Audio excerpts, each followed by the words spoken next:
शेवटची निवडणूक आहे कोणासाठी? मराठी माणसासाठी. अरे असं थोडी असतं. मराठीचा मुद्दा जो आहे घेऊन किती दिवस जे आहे निवडणूक लढवणार. मराठी माणसासाठी मुळात या दोन्ही पक्षांनी जे आता एकत्र आलेले आहेत, एक पक्ष बोलत होता संपलेला पक्ष आहे, आता मतांसाठी जे आहे निवडणुकीसाठी एकत्र आले आणि मराठीचा मुद्दा हा पुढे करण्याचं काम हे करतायत. मुळात ह्यांना प्रश्न विचारला पाहिजे की जेव्हा सत्ता होती महानगरपालिकेमध्ये तेव्हा मराठी माणसासाठी काय केलं. मराठी माणूस जो आज महानगरपालिका क्षेत्रामधून, मुंबई महानगरपालिका क्षेत्रामधून जो आज कर्जतमध्ये, बदलापूरमध्ये, अंबरनाथमध्ये स्थायिक झाला, तो कशामुळे गेला. त्याला जे आहे त्याचं हक्काचं घर जे आहे ते इथे मिळालं नाही. लोक ट्रान्झिटमध्ये 14 वर्ष, 15 वर्ष इथे मराठी माणूसच राहतोय ना.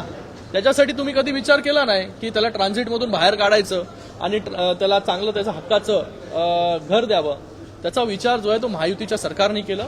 शिंदे साहेब जेव्हा मुख्यमंत्री होते तेव्हा जे आहे बीडीडी चाळीचा विषय असेल किंवा रमाबाई नगरचा विषय असेल किंवा मागाठाणेमधील बाधित असलेले ट्रान्झिटमध्ये राहणारे लोक असतील यांचा विषय असेल, हे सगळे जे निर्णय घेतले ते महायुतीच्या सरकारने घेतले आणि त्यांना घरं देण्याचं काम जे आहे ते महायुतीच्या सरकारने केलेलं आहे मराठी माणसाला. तर मराठी माणूस जो आहे आज मराठी करून आणि मराठी माणसाची शेवटची निवडणूक, तुम्ही कोण ठरवणार आहे मराठी माणसाची शेवटची निवडणूक काय करून.